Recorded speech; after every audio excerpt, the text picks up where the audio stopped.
queridos irmãos, com gratidão a Deus e com uma alegria muito grande ao percebermos não só os companheiros e as companheiras presentes no salão, mas desde que aqui adentramos, percebendo os irmãos franciscanos transitando em meio a todos nós, num processo de trabalho contínuo. Então, baseado neste amor que vem do Pai e nessas vibrações que vêm desses companheiros, a gente fala para todos vocês: boa noite. Boa noite.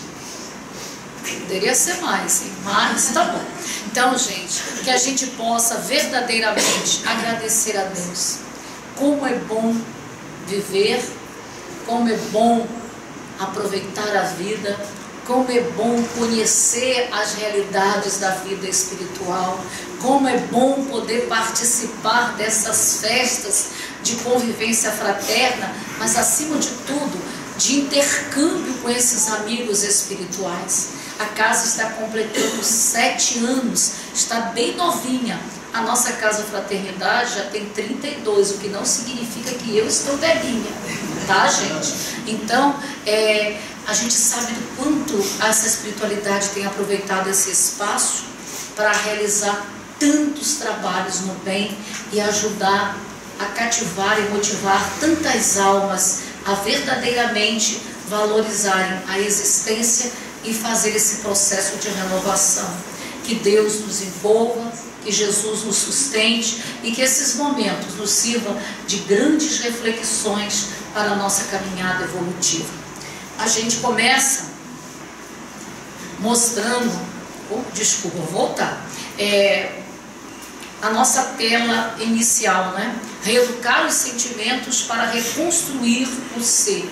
E a gente tem aí a imagem de uma jovem segurando, né, 2 figuras ou 2 máscaras, e a gente começa a perguntar até onde nós ainda estamos nesse processo de hipocrisia, usando máscaras, ou nós já fizemos esse processo de reeducação dos sentimentos e hoje já estamos construindo um ser que verdadeiramente não requer mais o uso de máscaras. Que cada um fique aí com as suas respostas, mas eu acredito que a gente está nesse meio termo aí, querendo sair desse processo do uso das máscaras para que a gente possa, reeducando os sentimentos, a gente possa reconstruir esse ser que nós somos, esse ser luz. Então, vamos lá. Tudo na nossa vida tem objetivo, e os objetivos, né, do nosso estudo da noite de hoje é refletir sobre os sentimentos como maior conquista evolutiva do espírito. Compreender que todos os sentimentos são importantes no processo do crescimento espiritual. Perceber que a reconstrução do ser é um processo que requer informação, humildade, coragem. Porque a gente tem estado muito informado, mas às vezes a humildade está passando longe da gente e a coragem de se auto-enfrentar está ficando mais difícil ainda. Mas a gente chega lá. Aprender a caminhar rumo à consciência do propósito da vida. E aí então, a gente começa, como sempre, usando a mensagem que está lá no nosso Pentateuco, mais precisamente no Evangelho segundo o Espiritismo, capítulo 11, item 8. Em sua origem, o homem só tem instintos. Quando mais avançado e corrompido, só tem sensações. Quando instruído e depurado, tem sentimentos. E o ponto auge do sentimento é o amor. Todos nós sabemos que somos espíritos, seres inteligentes da criação, criados por esse Pai de misericórdia que nós conhecemos como Deus, que criou a todos e todas nós iguaizinhos, simples, ignorantes e nos dando um destino, sermos perfeitos, sermos plenos, sermos felizes. E ele sabia que a gente precisava passar por várias etapas até chegarmos lá.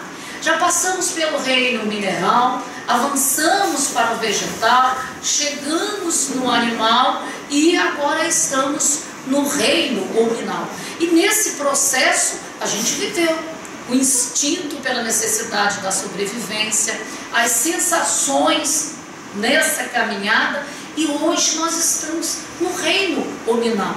Mas aí a gente pergunta, por que mesmo estagiando no reino hominal, expressiva parcela da espécie humana ainda abdica da sua real condição evolutiva, mantendo-se na animalidade? A gente não precisa aqui desfilar situações, porque todos nós estamos num contato contínuo com a mídia, e a mídia usa de sua psicologia para manter a audiência, e como percebe que a maioria ainda opta por esse tipo de sensacionalismo, está o tempo inteiro a registrar tantas situações que a gente fica dizendo assim, mas não pode.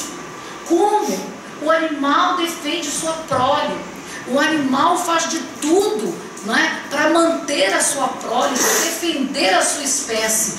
Como que o homem, um ser racional, que está para desenvolver já o sentimento, vencendo os instintos e as sensações, hoje está agindo muitas vezes pior do que os animais?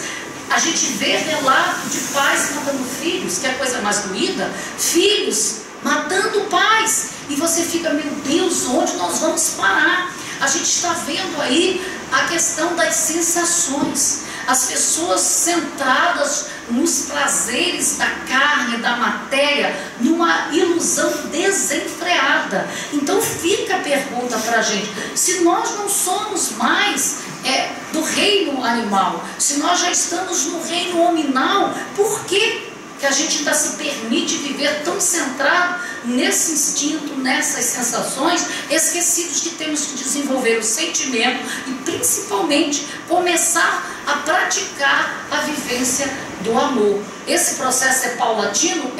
Mas se a gente não começar, a gente não consegue fazer a mudança. E aí a gente coloca, por que é tão difícil amar, se só o amor é capaz de tudo transformar, curar e elevar a nossa consciência? E aí nós vamos começar então a buscar compreender por que de tudo isso. Porque o grande infortúnio nosso enquanto ser humano começou quando nós, em determinado processo dessa nossa caminhada evolutiva, nós nos deixamos envolver pelo ego. Ao nos deixarmos envolver pelo ego, com essa ideia de que nós somos o centro da criação, olha que ilusão, olha que equívoco. Nós, humanos, somos filhos de Deus, mas começamos a achar, com o desenvolvimento da nossa inteligência, com o domínio que nós passamos a ter sobre a matéria, nós começamos a nos sentir superiores. Nós começamos a achar que não existia nada além de nós, e aí começamos a criar todas essas dificuldades, perdemos a conexão com o nosso self divino. Olha que coisa delicada nós nos permitimos. Depois nós esquecemos de quem nós somos. Lembra que eu acabei de colocar? Somos espíritos, seres inteligentes da criação. A gente esqueceu que é um ser espiritual, e aí começamos a esquecer também o que nós viemos fazer aqui. Então o que a gente está vendo, não é? Hoje mais do que nunca? As pessoas sem saber que são esse ser espiritual, acham que são, não é, esse ser material que tem no espírito, quando a realidade é o contrário. A ignorância em relação ao significado da vida. Como estamos vendo pessoas que não estão sabendo para que estão aqui, e aí chegam à conclusão de que para que viver? E nós estamos vendo os índices de suicídios gigantescos, mesmo dentro do movimento espírita, mesmo com as informações que nós temos dentro dos fundamentos da doutrina espírita. E nós hoje estamos doentes. Nós estamos doentes de uma doença chamada egoísmo. E criamos então as matrizes psíquicas. Então olha só, se somos criados simples e ignorantes, com um destino que é sermos perfeitos, plenos, felizes, se temos que viver várias existências para desenvolvermos a inteligência, a emoção, o sentimento, E a gente vem se arrastando nesse processo, ainda muito centrado no instinto, nas sensações, deixando de lado os sentimentos.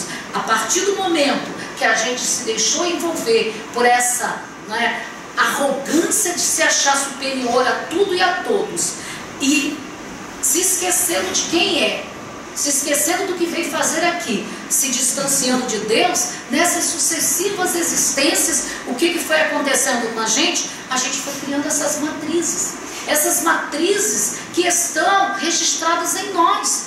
Tudo que nós construímos nessas trajetórias estão no nosso inconsciente. Nós não podemos nos livrar. Agora, a gente não pode esquecer que a gente também construiu muitas coisas boas. Mas aquilo que é caracterizado como equívoco, nós precisamos, em algum momento, fazer o processo da renovação e da transformação. O que nós estamos vendo hoje? Inúmeras almas que já renascem adoecidas, isto é, com os componentes psíquicos enfermiços em efervescência e perdem o prazer de viver. Vocês devem conhecer muitas pessoas que estão vivendo esta situação.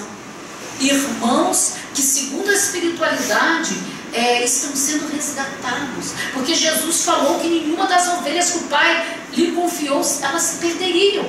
E aí Jesus está permitindo, segundo a espiritualidade tem nos informado, em cima de leituras de livros atuais, que Jesus está permitindo, está deliberando que Maria, que Bezerra, que Eurípides, que irmãos de escola, com uma moralidade gigantesca, desça a profundidade da terra, vá às zonas abissais, vá às zonas umbralinas, para resgatar almas que estão lá presas pelas culpas e pelos remorsos.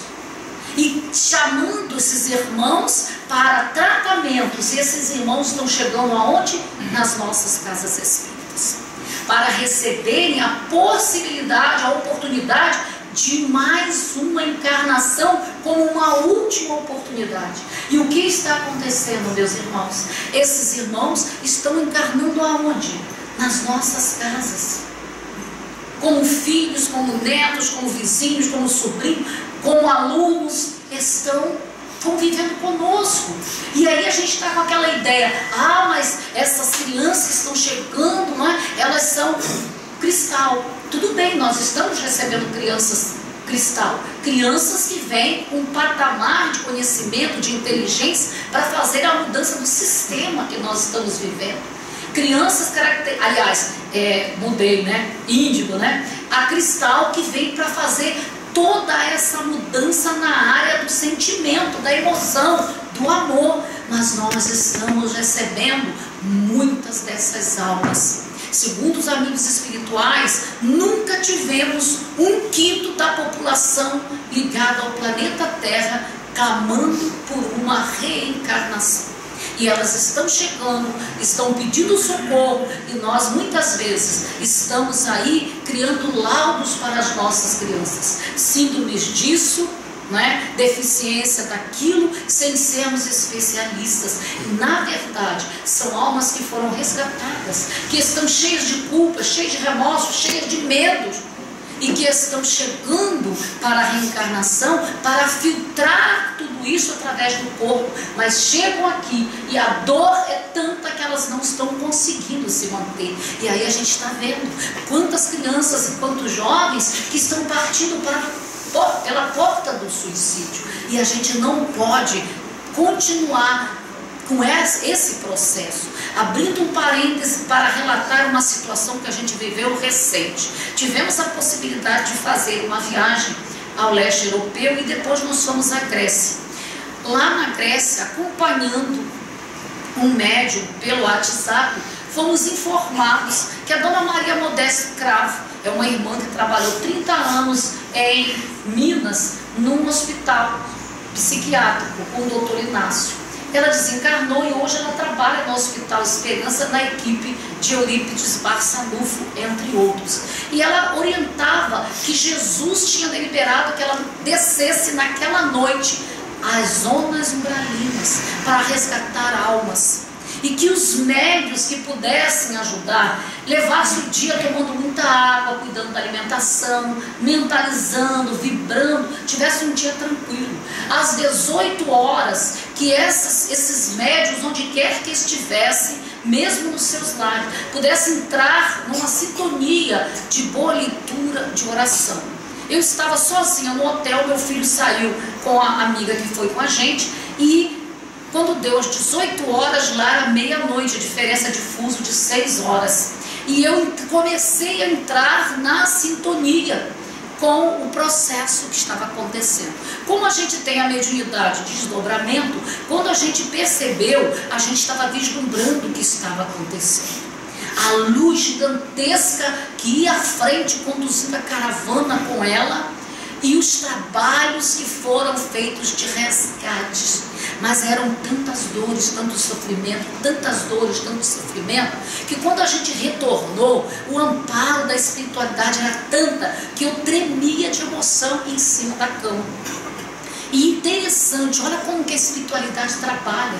Nesta noite, a nossa Casa Fraternidade estava com um evento trazendo um cantor de São Paulo, que é um tenor, que vai estar na nossa casa amanhã de novo, o Alex Donati, no Teatro Municipal de São Pedro.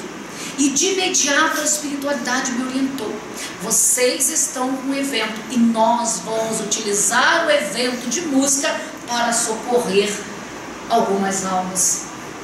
E a médium, que não sabia dessa situação vidente, quando a gente voltou da viagem, relatando o que elas conseguiram ver de irmãos que foram penetrando, trazidos no espaço. E depois nós fomos orientados de que a maioria tinha sido resgatado com os medos, as culpas.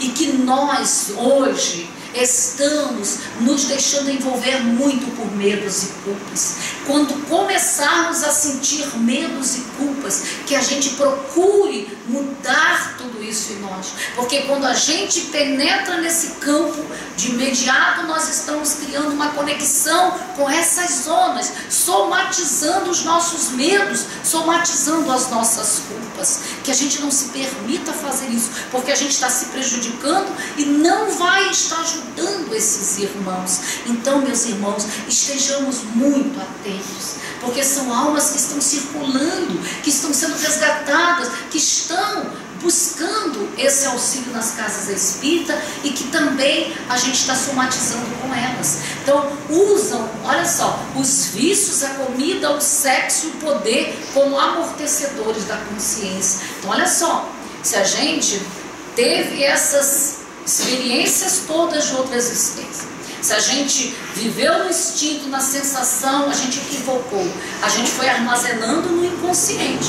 E o que a gente está fazendo hoje? A gente não está querendo que isso venha à tona para a gente fazer o processo da reeducação e reconstruir esse ser espiritual que nós somos. Então a gente deixa arquivado lá, amortece com o quê? Olha o que a gente viu acima. As pessoas estão sem prazer de viver, mas a gente sente necessidade do prazer. Comer dá prazer. Então nós vamos encontrar muitas vezes pessoas com obesidade. Recebemos na nossa casa ontem uma irmã com obesidade mórbida para atendimento fraterno, para tratamento de fluidoterapia, e está fazendo tratamento, né, com os especialistas. O vício dá prazer. Ontem a gente viu o caso daquela cantora jovem que foi encontrada, né, desacordada com uma overdose. Por que, gente? O que está faltando nessas almas que elas estão necessitando de sentir prazer através do vício, através da comida, através do sexo desregrado, através do poder? A gente está acompanhando isso no dia a dia e muitas vezes sem fazer essa leitura, que são almas que estão sem prazer na vida e vão buscando isso aí para amortecer essa consciência. Durante algum tempo, leva a vida usando os amortecedores, até começar a sentir o desconforto da angústia. Porque chega um momento, gente, que a gente vai ter que tirar do nosso inconsciente para o consciente tudo que está lá, não tem como. É o que mais a gente está vendo.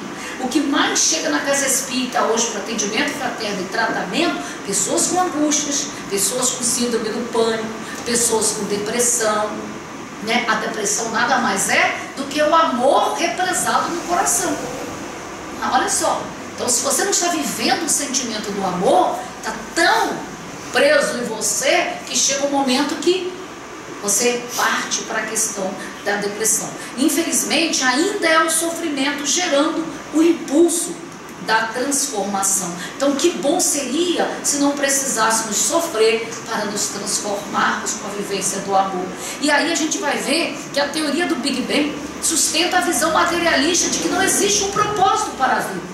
Isso nos leva a negar o espírito, tem impedido nossa evolução, nos torna cegos e ignorantes em relação ao nosso próprio poder. Então, essa ideia, né, desse Big Bang, passando mais do que nunca, de que tudo é matéria.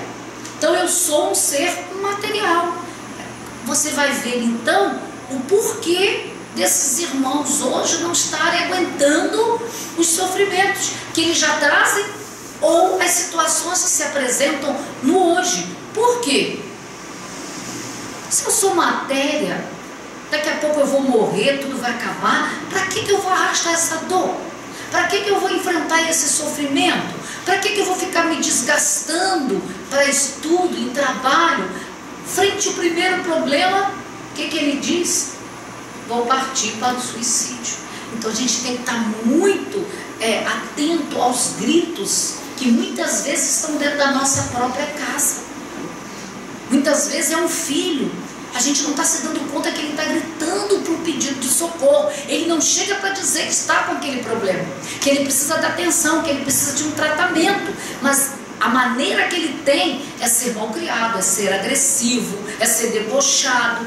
Pare para ouvir e saber o que está acontecendo e vá buscar tratamento. O espiritual em primeiro lugar, porque nós somos almas, e depois os especialistas que estão aí para dar os suportes. Então, com essa visão materialista, a gente cada vez mais está aí individualista. Primeiro eu, segundo eu, terceiro eu, sempre eu, né? Dentro dessa visão individualista, a gente é consumista, né? Quanto mais a gente consome, mais a gente tem vontade de consumir. A necessidade de sentir prazer na vida, já que a gente não tem essa visão que a gente precisa ter. Então, o que acontece conosco? Perdemos a conexão com a nossa identidade espiritual. Então, a gente está vivendo por viver realmente. A gente está vivendo no exterior, esquecendo que a gente tem que se voltar para o mundo interior. Perdemos o sentido da vida e esquecemos nossa essência e os valores intrínsecos. Olha só, como que a gente está vivendo hoje? A gente está esquecendo de quem a gente é. A gente está esquecendo de tudo que a gente tem quando filho de Deus. E olha lá o que a gente encontrou da espiritualidade. A humanidade está tomada pelo esquecimento. Esquecimento de quê? Que é filha de Deus, que é um ser espiritual, que está aqui para fazer essa trajetória, desenvolver o sentimento do amor. O esquecimento é o grande obstáculo para a expansão da consciência. E a consciência se expande através do amor. Então a gente está com a consciência fechadinha. A gente não quer expandir para fazer essa reeducação e para construir esse sentimento do amor. E aí, não pensem, tá, que é o Janequine, tá? O meu companheiro está sentado ali. Não é a foto dele, tá, gente? Mas vocês vão entender por que está a foto do Janequine ali. Por que só depois de passarmos por um câncer, um infarto, um coma, alguma situação que nos coloca à beira do abismo, paramos para perguntar: quem sou eu? Qual o significado da minha vida? Eu li essa fala do Janequine na introdução de um livro que chama Propósito da Vida. Quando ele, aos 40 anos, se deu conta que estava com câncer e começou a perguntar: o que valeu eu viver 40 anos? O que importa o que eu vou fazer daqui para frente se eu vou morrer com um câncer? Então, quem sou eu? que eu vim fazer aqui? Por que isso tudo está acontecendo comigo? E ele começou a buscar as fundamentações na visão espiritualista para encontrar resposta. Mas será que conosco, com a humanidade de um modo geral, não está acontecendo isso? Enquanto está tudo aparentemente bem, muito bem, obrigada, eu esqueço de Deus, eu esqueço de tudo e eu vou vivendo a vida. Até que aparece alguma coisa. Mas por que aparece, gente? Algo que mexe com as nossas estruturas. A gente às vezes leva um solavanco que a gente diz, nossa, caí, pensei que nem ia levantar, mas porque a gente precisa. Então olha lá, porque é preciso caminhar com o propósito da alma e ouvir o comando do coração. Então se as pessoas não sabem qual é o propósito de sua alma, o que ela vem fazer aqui, qual o objetivo dela aprender isso, aquilo, desenvolver isso ou aquilo, fazer, né, ou ter ação no bem, ela vai ficar parada no tempo, no espaço. Então esse aprendizado requer o quê? Olhar para as sombras, para as dores, condicionamentos, abrir os porões para limpá-los, iluminá-los, e isso requer coragem. Então quando a gente vai fazer uma faxina em casa, ou melhor, uma reforma em casa, o que a gente geralmente faz? Pega tudo que está quebrado, tudo aquilo que está ruinzinho, né? A gente vai esconder aonde? Lá no porão. Porque a visita não pode ver essas coisas bagunçadas, feias, quebradas. Mas a gente fica imaginando assim, vai que um dia a gente precisa daquela cadeirinha velha, né? Vai que um dia a gente pode consertar aquela mesa, né? A gente deixa lá. Mas no nosso espaço, a gente bota as coisinhas melhores, mais bonitinhas. Assim que acontece conosco. A gente arquiva lá no nosso inconsciente tudo aquilo que a gente não quer admitir. Tudo aquilo que a gente não quer deixar vir à tona porque requer esforço, boa vontade, desejo da gente fazer esse processo da reeducação. Então a gente fica usando as máscaras, boazinha, simpática, amiga, solidária, educada, só na casa espírita, só no trabalho, verniz social, né? Mas quando a gente se vê muitas vezes no cantinho do lar, onde a gente mais precisa viver isso tudo, a gente começa a se deixar ser, né? Começa a ser quem verdadeiramente a gente é, né? Então olha lá, a negação dos aspectos sombrios da personalidade é talvez a principal causa da miséria humana. Os sentimentos negados funcionam como âncoras que impossibilitam a ascensão. Estou lembrando aqui de uma historinha que eu não estou lembrando o livro, mas que fala, né, de que um povo precisava, Jesus, na verdade, ele queria salvar um povo. E chega para um determinado irmão, não sei se é Isaac, alguma coisa assim o nome, e diz, vai para Nínive, porque eu preciso salvar aquele povo através de você. E ele não obedeceu. Aliás, Deus, ele conversava com Deus e Deus um dia disse para ele, vá para Nínive. Eu preciso salvar aquele povo e a salvação vai ser através de você. O que ele fez? Ele não obedeceu o que Deus tinha deliberado, entrou num barco e foi em sentido contrário. Se escondeu lá no cantinho, pegou no sono. O que Deus fez? Mandou uma tempestade gigantesca. Os irmãos que estavam na parte de cima do barco falaram, tem alguém estranho no barco. Essa tempestade não foi à toa. Na época eles jogavam dados, e os dados informavam o que estava acontecendo. E o dado informou que tinha um estranho no barco. E eles descobrem o companheiro, pegam o companheiro, jogam no mar, a tempestade passa, a viagem segue e ele vai cair na boca de um monstro. E quando ele percebe na boca de um monstro, ele começa novamente a orar a Deus. E aí Deus diz, vá para Nínive. E aí ele se dá conta que ele foi desobediente. E aí vem a reflexão, por que muitas vezes a gente precisa dessa tempestade?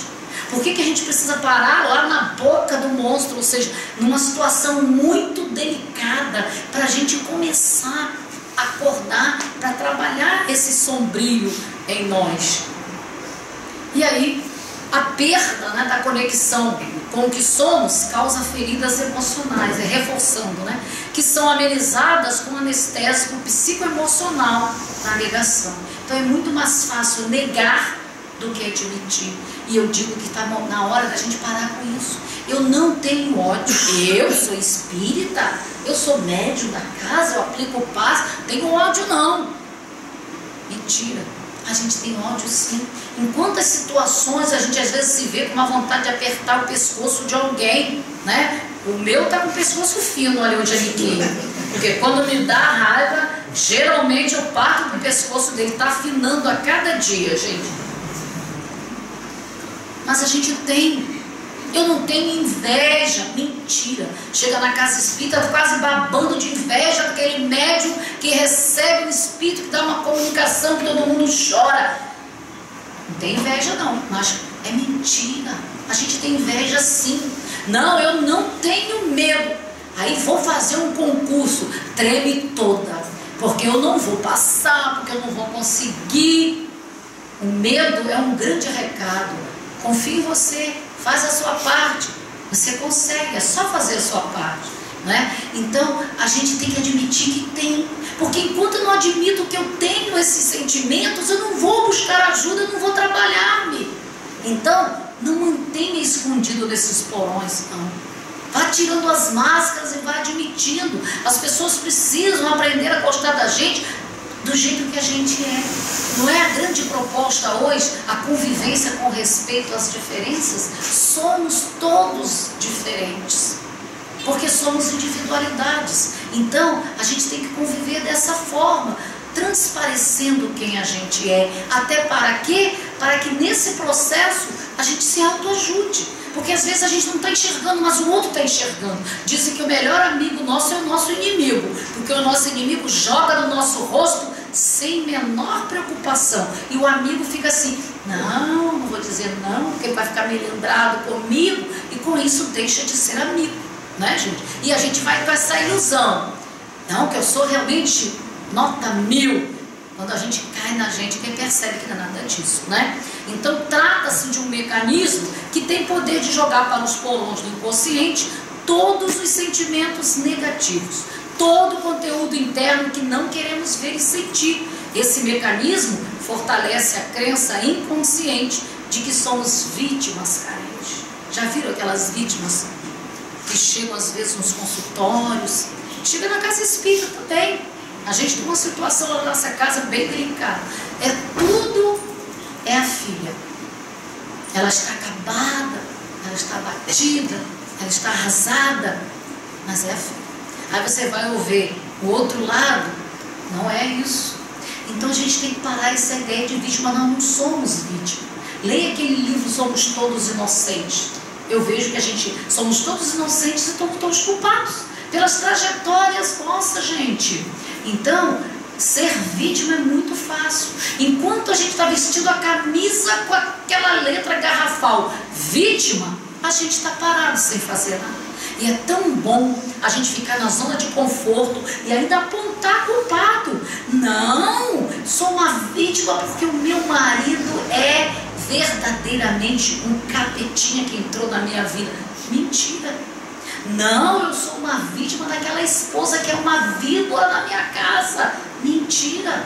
Nós somos vítimas de nós mesmos, porque tudo que nós vivenciamos hoje estão centradas nas nossas escolhas, decisões e atitudes. E muitas vezes não são nas vivências do ontem não, gente. São na vivência, escolhas na vivência de hoje. Então, a gente tem que ter coragem, bater de frente com ela e dizer, peraí, eu fiz, equivoquei-me, estava num processo de ignorância, não tinha conhecimento que eu tenho hoje, e agora? Agora é reeducar-se e recomeçar. A vida é de recomeço a cada dia. A gente não pode estar esquecendo isso. E aí, gente, a gente vai recorrer não a Kardec, mas ao pedagogo Hippolyte Leon, quando ele coloca, né, a educação, se for bem compreendida, será a chave do progresso moral. Quando se conhecer a arte de manejar os caracteres, como se conhece a de manejar as inteligências, conseguir-se-á corrigi-los do mesmo modo que se aprumam plantas novas. Essa arte, porém, exige muito tato, muita experiência e profunda observação. Então, não temos como fugir, gente. É educação, é reeducação, é ressignificação dos nossos sentimentos. E aí a gente vai encontrar o Prebaba colocando com muita precisão: a educação tem papel fundamental no processo de expansão da consciência humana. Se nós estamos aqui para expandir a consciência de modo a vivermos o amor, só com esse processo da educação. E aí ele coloca para a gente uma comparação da expansão da consciência com uma árvore. A árvore, ela nasce de quê? De uma pequena semente. Olha só, de uma semente que recebeu todos os recursos necessários, se transformou nessa grande árvore. E aí ele coloca que as raízes de uma árvore, na verdade, como nossas memórias, heranças e nossa história na Terra, estão lá fixadas em nós, não tem como a gente se libertar, né? Aí, se as raízes estão bem fixadas, o caule vai crescer o máximo possível. São os nossos valores, virtudes que estão consolidados em nós. Nós também temos isso, né? Isso é bom. Os galhos representam o desdobramento das nossas virtudes, dons e talentos. E as folhas, olha lá que bonito, impulso da vida, nossa eterna capacidade de renovação. Eu posso renovar a cada milésimo de segundo as minhas atitudes, a minha existência. Basta eu querer, né? E as flores e os frutos representam a realização do nosso propósito de vida. Olha que coisa boa, nós estamos aqui, gente, não é para viver, para comer, beber, dormir, fazer sexo, ter prazer, ter dinheiro. Isso tudo a gente pode até fazer com equilíbrio. A gente está aqui para desenvolver essa semente, para crescer, para dar flores e frutos, não é isso? E aí então, o que a gente precisa fazer?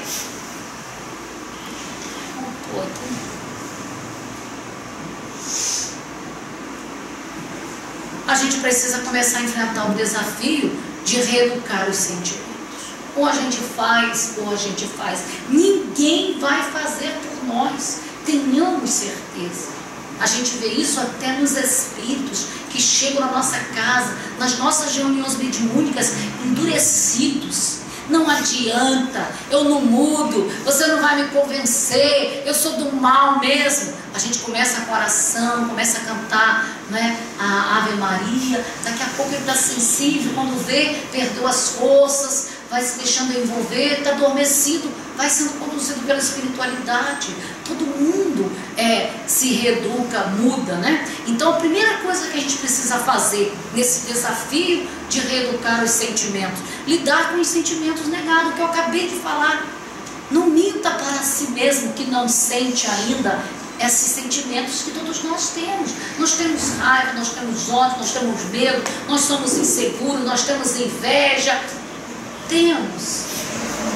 É para isso que a gente está aqui nessa existência, né?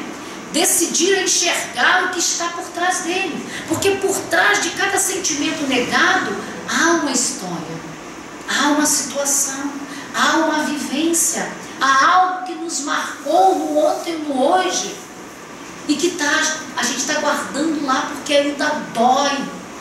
Por trás de cada sentimento que a gente nega, pode ter certeza que tem situações delicadíssimas. Você quer ver quando chega às vezes na nossa casa, nas casas espíritas, que a gente vai fazer o atendimento fraterno e que a pessoa às vezes vai fazer um tratamento com uma terapeuta holística que trabalha com a regressão ou com a hipnose. Quando faz a hipnose, a pessoa vai no ponto dessa existência ou de existências passadas em que ela criou aquele sentimento em que ela está presa. E quando ela chega naquele ponto, ela verdadeiramente ela se liberta e volta, e geralmente ela perde isso aí, né? Humildade para admitir que não é vítima. Vamos parar de estar arrastando os pés, olhando para o chão, com olhar de peixe morto e só afirmando que eu sou vítima, sou coitada. Para com isso.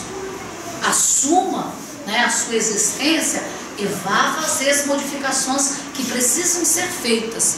Identificar os distúrbios. Quais os distúrbios que estão sendo gerados por esses sentimentos negados. Busque a casa espírita para o trabalho de fluidoterapia. Busque uma psicóloga, de preferência espírita, para entender esse outro lado nosso e não ficar centrada também nessa visão de que somos um corpo, né? Que somos um ser material.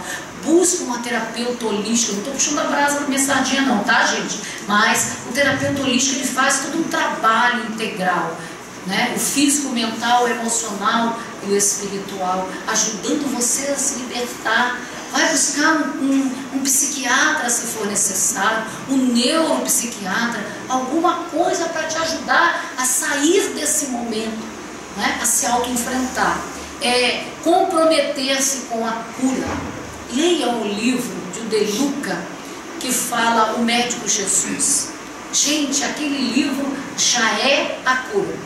Porque o que você lê ali, você fica tão ciente, tão consciente de que você é o responsável pela sua cura, que você começa a se curar, né? Então, enquanto a gente fica achando que é o outro que tem que nos curar, porque a gente vê muito isso.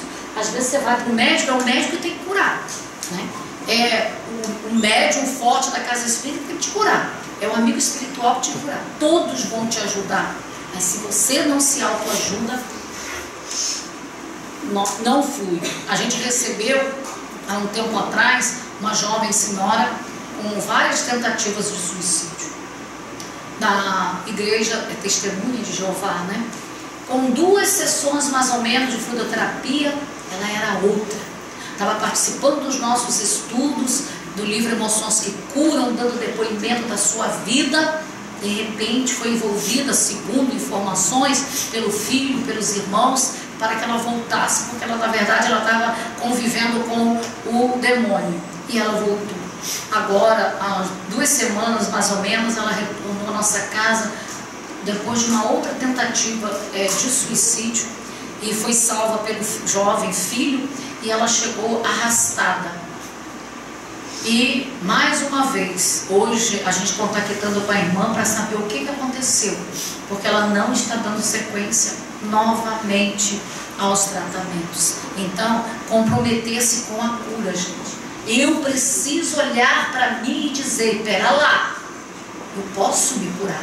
Preciso das ajudas sim, mas eu posso fazer a minha parte. E faça sem medo, porque não vai se arrepender, gente. Só vai ter motivo para agradecer e ser feliz, mais nada, né?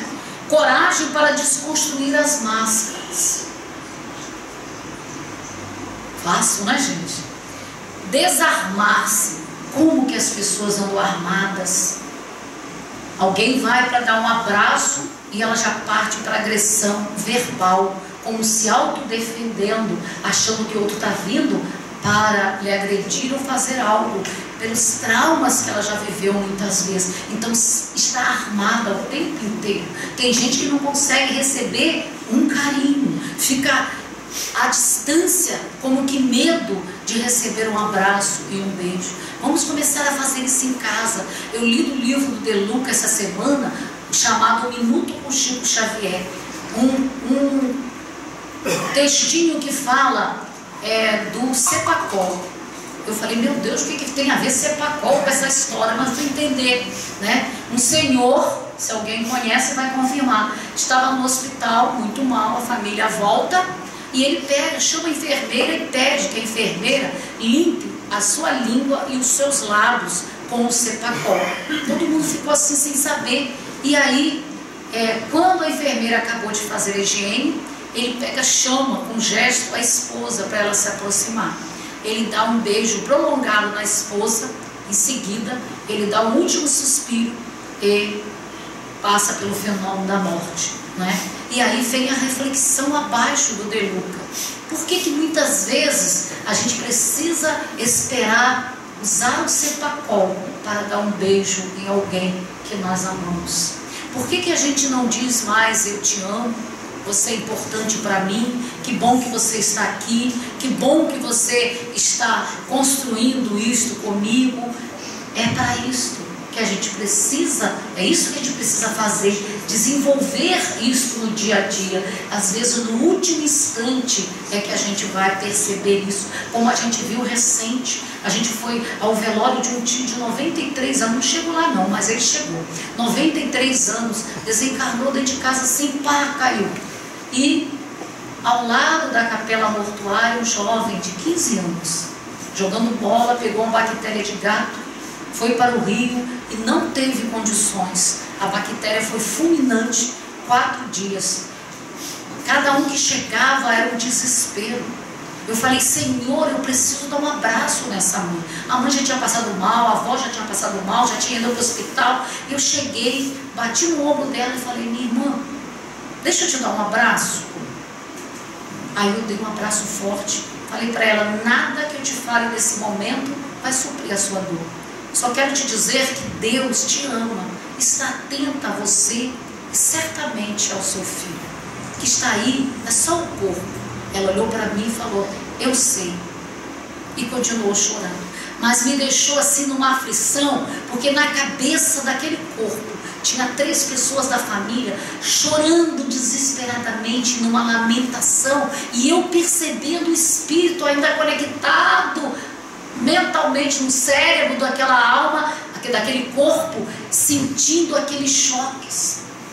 Agora, como você colocar? Ainda coloquei, minha irmã, não sei qual a sua religião, mas tenta começar a fazer a oração, é o melhor que você pode fazer por ele.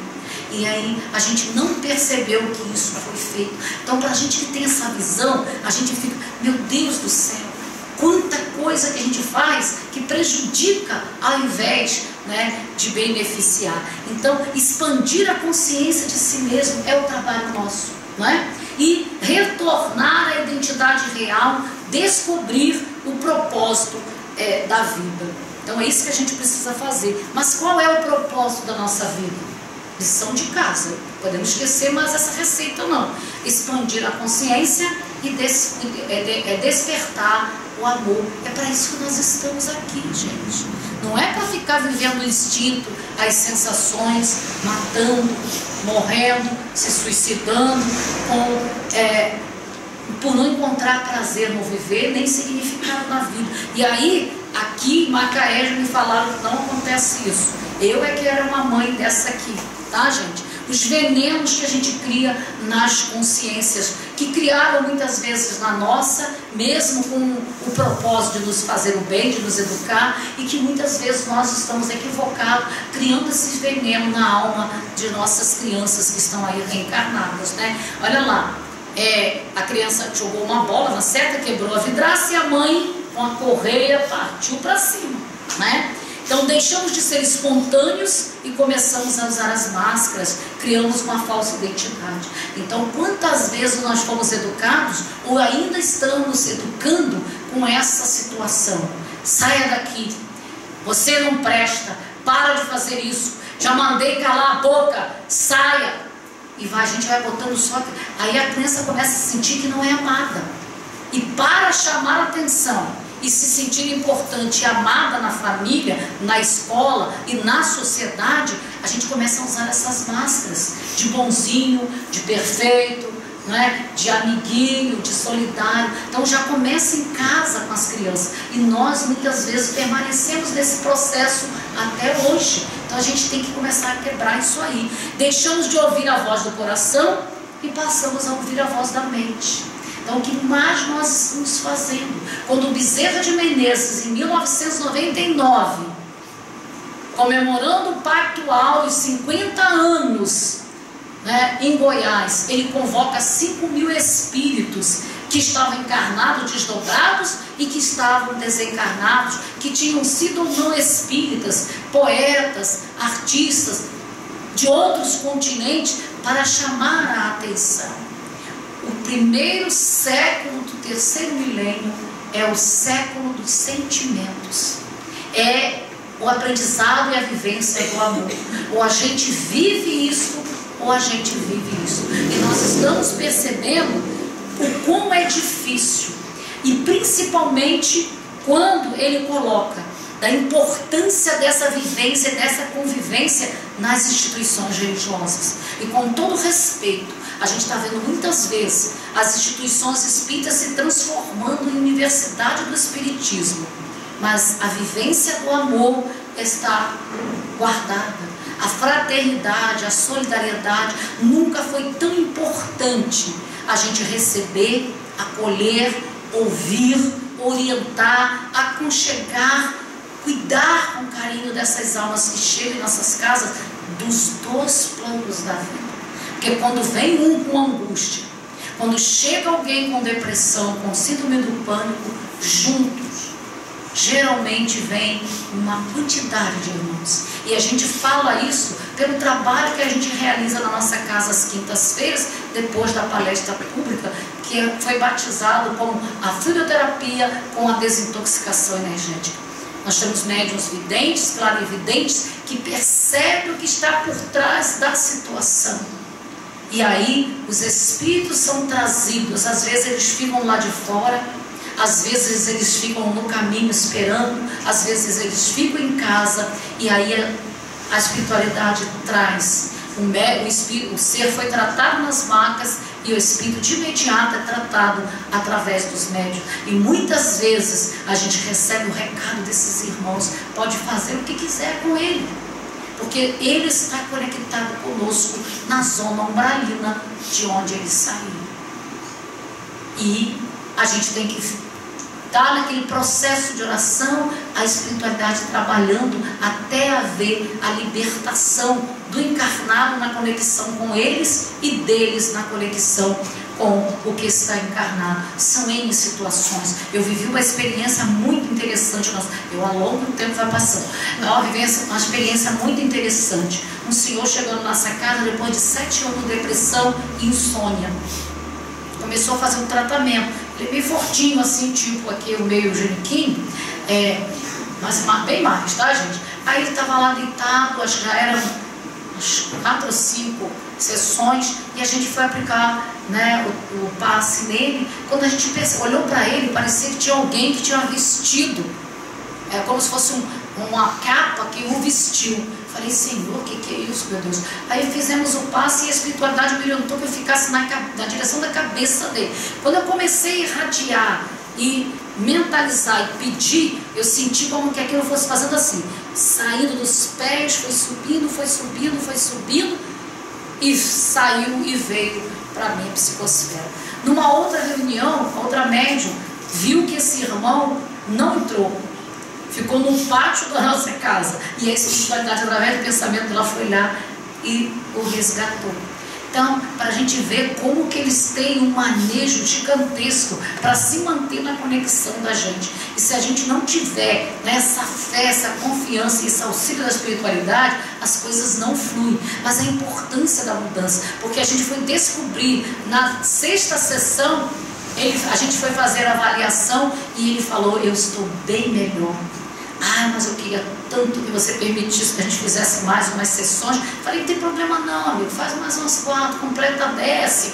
Ai, que beleza. Aí ele foi dizer o porquê. A gente foi descobrir. Ele guardava uma culpa muito grande, porque ele separou-se da primeira esposa, deixando uma filha jovem. E ele depois disso entrou num processo de culpa por não ter criado, educado a filha, reconstruiu a vida, tem a outro filho, mas a culpa de ter abandonado aquela filha, e ela criou uma mágoa, um ressentimento, que não atendia, não falava com ele, não fazia nada. Eu falei para ele, então agora para frente, você vai tratar a sua filha aqui à distância. Primeiro você recebe o tratamento, quando chegar lá no finalzinho, você começa a mentalizar a sua filha e traz para aqui, mentalmente, para ela ser tratada. 7ª sessão, 8ª sessão, quando chegou na 9ª, ele acabou, ele sentou na maca. E aí, meu amigo, olha, você não sabe, hoje é o dia mais feliz da minha vida. Falei, o que aconteceu? Depois de tantas mensagens, de tantas tentativas, hoje a minha filha mandou um alô para mim no WhatsApp. Olha que coisa boa, gente. Então, para a gente ver que como ele se prendeu nesse sentimento, ele manteve esse processo. A partir do momento que ele se abriu para um tratamento, foi fazendo esse processo de reeducação dele, mentalizou a filha com tanto carinho, com tanto amor, ele conseguiu limpar esses cordões energéticos, que é uma palestra que a gente fez em Saquarema na sexta-feira, dia 20, limpou esses cordões energéticos que haviam entre ele, rompendo isso aí e fazendo que o sentimento do amor prevalecesse. Isso é muito bom. Então vamos continuar. Na atualidade, gente, é notório o desajuste entre pensar e sentir. Olha lá, qual a sua forma de pensar e sentir? O que nós estamos pensando? Como nós estamos sentindo, né? É preciso haver equilíbrio entre mente e coração. Por isso, é o que nos torna, ou melhor, é isso, né? Isso é que nos torna capazes de transcender. Então, a gente tem pensado muito, tem usado muito o intelecto cognitivo, as informações, mas a gente não tem se reeducado, não tem usado a mente e o coração. E Bezerra tem nos dito muito isso. Está mais do que na hora de sair da mente para o coração, para fluir através das mãos, para que a gente se reeduque e também reconstrua esse ser espiritual que nós somos. Reeducar sentimentos significa ajustar o mental e o emocional à realidade da vida, gente. Então, ninguém pode ficar negando o que sente e esperar ser feliz. Enquanto eu negar tudo que está lá no meu arquivo, eu vou ficar me sentindo infeliz, sim, gente. Agora a gente tem que acreditar, não somos mais lagartas que vivemos na época do instinto. Nós estamos no período do casulo, estamos presos, queremos nos libertar, já está na nossa hora de bater asa e virar borboleta. Ninguém vai abrir o nosso casulo, até porque se alguém abrir o nosso casulo fora do tempo, a gente vai ficar com as asas perrengues e a gente não vai ser uma linda borboleta livre, leve e solta. A gente precisa acreditar que é hora da gente se libertar desses casulos, desses sentimentos que a gente arquivou lá no inconsciente, transformar tudo isso, bater asas, voar, ser feliz, rir da gente mesmo. Uma pesquisa que a gente viu essa semana de uma doutora, em que elas estavam 5 anos fazendo pesquisa até a faixa, me parece, de 60, 70 anos. E ela descobriu que a felicidade tem uma curva em forma de U. Nos depoimentos que ela colheu, as pessoas diziam que no começo da existência elas eram felizes. Quando entram na faixa de 40, 50 anos, elas se sentem as pessoas mais infelizes. E os depoimentos, por quê? Elas se sentem sobrecarregadas, não recebem gratidão, não têm reconhecimento, não tem tempo para elas e o principal, elas perderam a liberdade. E aí a curva depois dos 50 anos, que eu já estou nela, vai subindo, tá, gente? Vai subindo. E aí elas falam dos depoimentos. As pessoas que depois dos 50 anos se sentem felizes, por quê?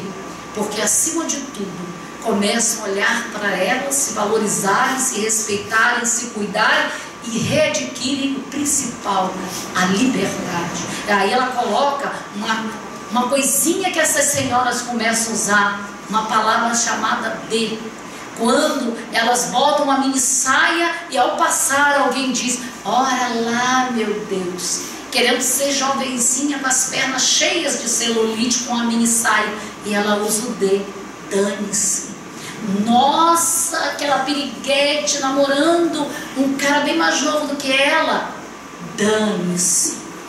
Nossa, fulana gorda igual uma baleia, ela está tomando um sorvetão, dane-se.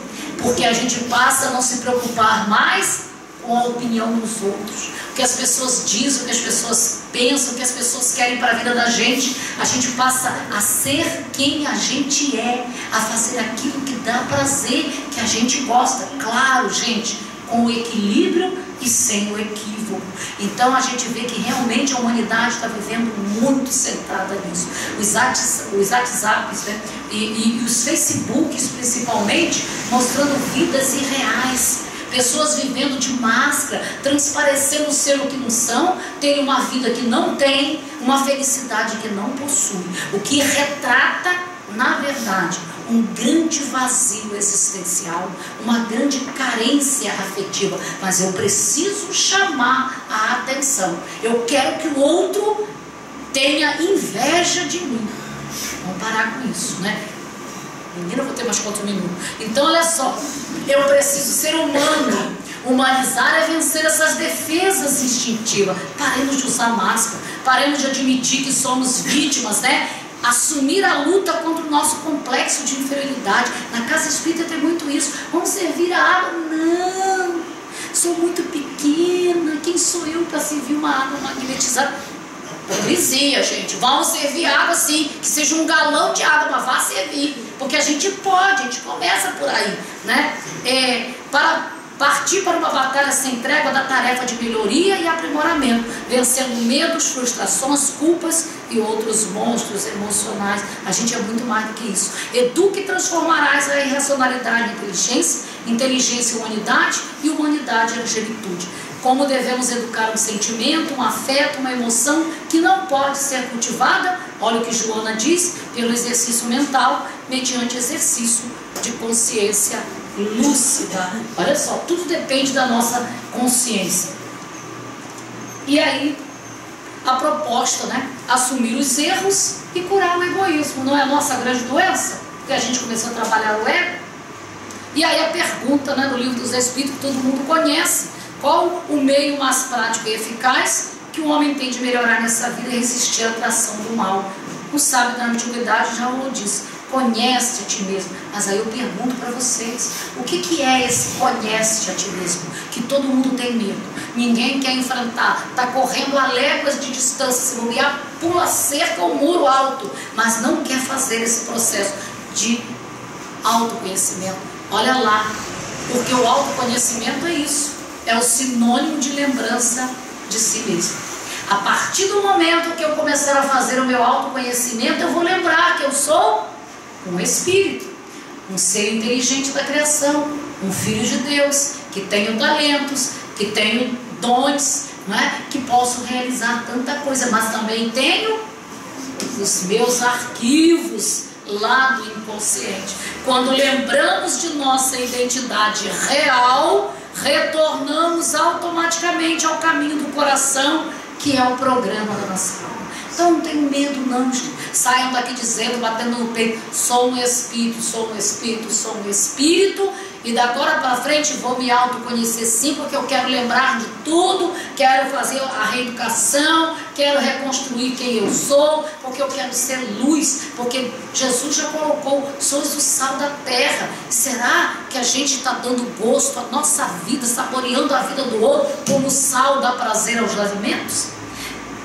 Vós sois deuses, podeis fazer o que faço e muito mais. E o que nós estamos fazendo? Quando podemos irradiar alegria, vibrar com a conquista do outro, irradiar energia através das mãos, trazer benefício através de um abraço, e a gente está se prendendo, não é? Já passei, desculpa.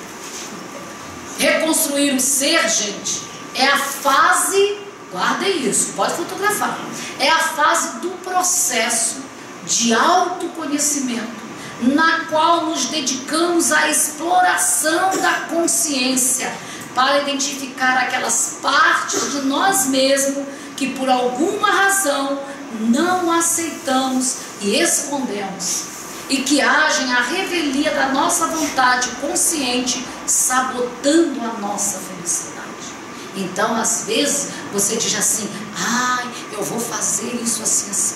Fazer um curso, né, que eu até hoje não consegui fazer. Aí vem aquele medo: você está doida para enfrentar a faculdade, fazer esse curso? Você não pode não, você não é capaz, você não vai conseguir. Aí a gente murcha, deixa o sabotador abafar a gente. Quanta coisa que a gente projeta para a vida da gente, a gente idealiza e os sabotadores chegam, dominam a gente e a gente se deixa vencer, né? Não é possível destruir o passado para reconstruir o presente, mas é possível reconstruir o presente para reescrever o passado. Quem diz isso? Augusto Cury. grande psiquiatra, né, que tem o grande filme do livro dele, né, O Semeador, o Vendedor de Sonhos. Tentem baixar na internet, porque não veio para a nossa região, que ele já começa com uma situação de um suicídio, né? E aí ele vai contando a história dele, quanto ele se iludiu com as coisas materiais, com os sentimentos de apego, até ele sofrer o baque da tempestade, né? E sair, ir para a rua e começar a vender sonhos para essas pessoas que estavam na mesma ilusão que ele, né? Ele aprendeu a lição depois da tempestade. Olha que imagem linda, gente. Reconstruir o ser é tomar consciência de quem somos. Olha lá. Significa despertar do sonho da separação criada pelo ego e voltar à percepção da unidade. Lembra lá no começo? Quando a gente se deixou envolver pelo ego, a gente se afastou do self divino, a gente se achou o centro do universo, criamos a doença do egoísmo, criamos todos esses processos de doenças. Então, a partir do momento que eu começo a reeducar meus sentimentos, a desenvolver o amor, eu começo a fazer a reconstrução desse ser, começo a descobrir quem eu sou, e aí acordo, né, dessa ilusão e faço essa reconexão com a unidade. Significa retornar à própria essência amorosa. A consciência humana se funde na consciência divina, ou seja, nós fazemos o processo de reconexão, de reencontro com o nosso self divino. Fechando, gente, conclusão. Estamos aqui para despertar o amor que está adormecido em nós. Lembra que eu falei? Quando a gente chega no estágio da depressão, é porque o amor está tão aprisionado em nosso coração, está fazendo tão mal pela sua ausência, que a gente acaba ficando doente. Então, amor é a semente e ao mesmo tempo o fruto. O fruto maduro da árvore da consciência. Ele é a própria seiva da vida, é a nossa essência. Assim como o perfume da rosa é inseparável da rosa, o amor é inseparável do ser. Assim como o propósito do sal é iluminar, o propósito do ser humano é amar. O amor é o alimento da alma, a medicação para todas as enfermidades, a saída segura do labirinto de nossas insanidades. É recurso indispensável para viver a vida. Sabemos que não vamos viver o amor que Jesus vivenciou, exemplificou para cada um de nós, mas nós estamos nesse estágio e nós precisamos acreditar. E fechamos então também com a mensagem das obras de Kardec, o Evangelho e o Livro dos Espíritos. O amor é de essência divina. Todos vós, do primeiro ao último, tendes no fundo do coração a centelha desse fogo sagrado. E o de baixo eu não estou conseguindo ler a primeira linha. Alguém lê para mim? Quem se ama dispensa a imponência da pátria. É feliz por ser quem é. Aprendeu que dele, porém, depende a sua vibração. Vamos repetir aí o primeiro. Quem se ama dispensa a imponência das máscaras. É feliz por ser quem é. Aprendeu que dele, porém, depende a suavização de seus males e o ser feliz quanto possível na terra. Então, gente, tudo começa e termina em nós. Nada de máscaras, nada de hipocrisias, nada de vitimismo. Vamos fazer o processo de autoconhecimento, vivendo a nossa vida. E fechando com uma historinha do livro Feliz. Eu estou lendo esses 3 livros porque eu ganhei do meu tio que chegou de Brasília, os 3 de uma vez só. Ele adora o De Luca, do livro Feliz. Ele conta que um jovem príncipe, ele resolveu assumir o trono do seu pai, o rei. E sem nenhuma inibição chegou para o pai e falou: pai, eu quero assumir o trono. O pai falou: tudo bem, meu filho, eu já estou idoso, apesar de estar com saúde, mas eu vou passar o trono para você. Mas antes você precisa cumprir uma missão, para provar que você realmente está em condições de assumir o trono. E ele falou: qual é a missão? E o pai falou: meu filho, você vai para uma outra cidade, procurar no mar, aonde tem uma serpente do minhoca, ao lado dela tem uma pérola. Você precisa me trazer essa pérola. O jovem no dia seguinte partiu, andou muito, foi para o Egito, onde estava o mar, com essa cobra dorminhoca e essa pérola que ele precisava trazer. Chegando lá, caracterizou-se de egípcio para ser bem cuidado. E foi. Sentou-se à beira do mar, olhando a cobra dorminhoca, e o povo começou a trazer alimentos e bebidas. Ele começou a comer e beber, adormeceu. Esqueceu que era filho do rei, que tinha uma missão a cumprir, e o tempo foi passando. O rei, então, preocupado com o filho, falou: meu Deus, eu tenho que fazer alguma coisa. Escreveu uma carta mágica, chamou uma águia, colocou a carta mágica no bico da águia, e a águia se foi ao encontro do filho. Chegando lá, bateu as asas, fez barulho, o filho acordou, percebeu a carta no bico da águia, abriu e foi se dar conta, né, da mensagem.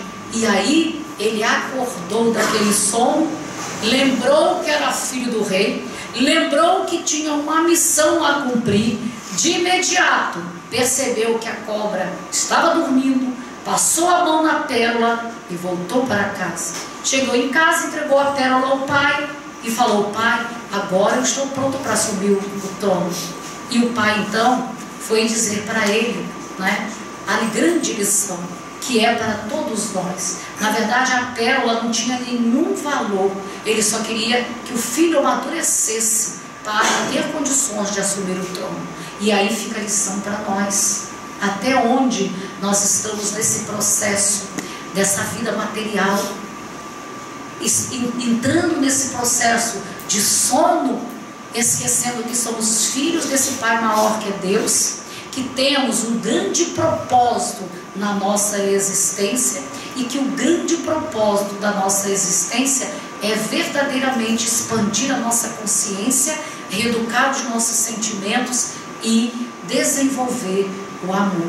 Que Deus nos abençoe, que Jesus nos envolva, que uma chuva de luz nesse instante caia sobre todos nós, e que esses amigos franciscanos que aí estão circulando e cuidando de cada um de nós que aqui está, e certamente de irmãos desencarnados, possa receber, né, a gente possa levar tudo isso e eles possam receber a nossa gratidão por mais essa oportunidade sublime de reflexão, de construção e de convivência fraterna.